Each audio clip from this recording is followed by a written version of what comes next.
धनुषामा रहस्यमय मृत्यु भएको आरती शाहको न्यायको माग गर्दै माइती नैहर पक्ष र स्थानीयवासीले जनकपुर धाम तथा काठमाडौँमा प्रदर्शन गरेको छ। गत जेठ 7 गते साँझ जनकपुर धाम उपमहानगरपालिका वार्ड नम्बर 9 थापाचौक बस्ने मोती बाबु शाहका श्रीमती 24 वर्षीय आरतीको रहस्यमय मृत्यु भएको थियो। धनुषा प्रहरीले हत्यारालाई जोगाउन खोजेको भन्दै माइती पक्ष तथा स्थानीयवासीले धनुषा जिल्ला अदालत अगाडि प्रदर्शन गरेका छन्। निष्पक्ष अनुसन्धान र दोषीमाथि कारबाहीको माग परिवारजनले गरेको छ।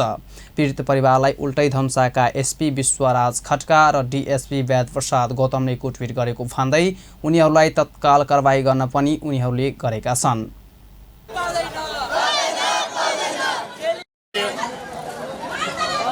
फांसी तक घर परिवार सब मतलब मार दिल के के न्याय के लगे हम सब आयल छे।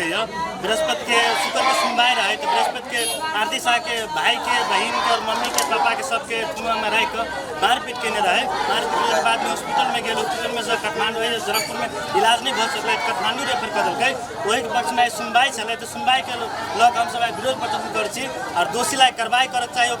लड़का के बाप के, लड़का के माई के, बाबू के, लड़का के भाई के और माई के चारों आदमी के कार्रवाई के हम सब मांग करे छे। जे लड़की के हत्या केल के मारल के ओकरा न्याय भेटक चाहिए। तै पर हम सब विरोध प्रदर्शन करे छे।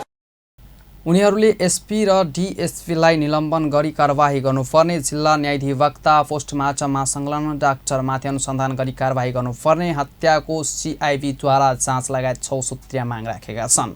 उनीहरूले आइतबार नै काठमाडौँमा पनि धारणा दिएका छन्। हत्यारालाई कडा कारबाहीको माग गर्दै बुबा आमासहित परिवारजन शनिबारदेखि काठमाडौँमा धरना सुरु गरेका हुन्।